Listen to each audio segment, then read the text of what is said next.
د امریکا متحده ایالاتو د افغانستان او پاکستان په اړه تېره شپه تازه څرګندونې کړي دي. دا چې څه یې ویلي دي، راتلونکي کې څه اقدام کوي، په دې ویډیو کې وګورئ. د پښتون غږ درنو لیدونکو سلام، وخت مو په خیر، ستړي مه شئ. ستاسې پام راړوم د دې ساعت مهم او تازه خبرونو ته. امریکا وایي د پاکستان فعالیتونه او کړنې تر سخت څار لاندې دي. امریکا د پاکستان په اړه په تازه څرګندونو کې ویلي چې لا هم د دغه هیواد کړنې څاري. د امریکا د بهرنیو چارو وزیر وایي پاکستان یې اړ کړی چې د افغانستان په مسله کې رښتینې همکاري وکړي او که نه تر څار لاندې به ونیول شي. بلینکن دغه راز وایي چې په خپله د پاکستان کړنې هم د امریکا تر سختې څارنې لاندې دي، چې تر پوره ارزونې وروسته به یې په اړه خپل دریځ روښانه کړو. بلینکن وایي دوی په افغانستان کې د امریکا په 20 کلن ماموریت کې د پاکستان ټول فعالیتونه څیړي او دمګړۍ تر څار لاندې دي.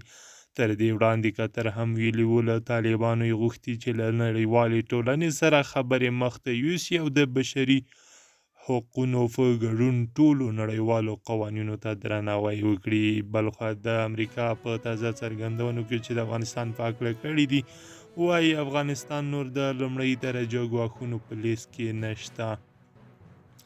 امریکا وایي له دې وروسته افغانستان د دوی ملي امنیت ته د متوجه خطرونو د لیست په سر کې نه دی. د امریکا د ملي اطلاعاتو مدیر اوریل هینز په تازه څرګندونو کې ویلي له دې وروسته له افغانستان نه بلکې ځینې نور هیوادونه د امریکا ملي امنیت ته خطر جوړوي.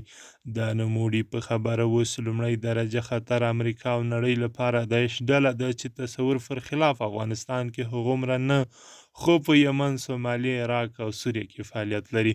هغې زیاته کړې امریکا به له دې وروسته پر دغه خطرونو تمرکز وکړي او هڅه به کوي چې خپل ملي امنیت ته متوجه خطرونه له منځه یوسي. او په یو څو نورو خبرونو کې به واورئ چې د افغانستان د اسلامي امارت د بهرنیو چارو وزیر امیر خان متکي د افغانستان لپاره د ملګرو ملتونو د استازولۍ دفتر له یوه لوړ رتبه غړي سره کتنه کې غوښتنه کړې چې نړیواله ټولنه دې د افغانستان سره مرسته وکړي او افغانان دې د بهرنیانو لخوا ګډوالۍ ته نه هڅول کیږي.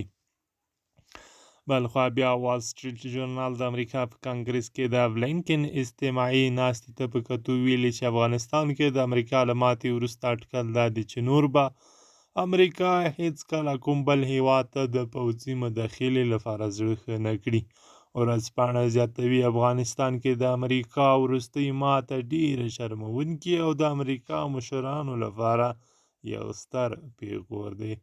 درنو لیدونکو له ملتیا مو مننه. دا همداسې نورو مطالبو لپاره پښتون غږ یوټیوب چینل حتمي سبسکرایب کړئ.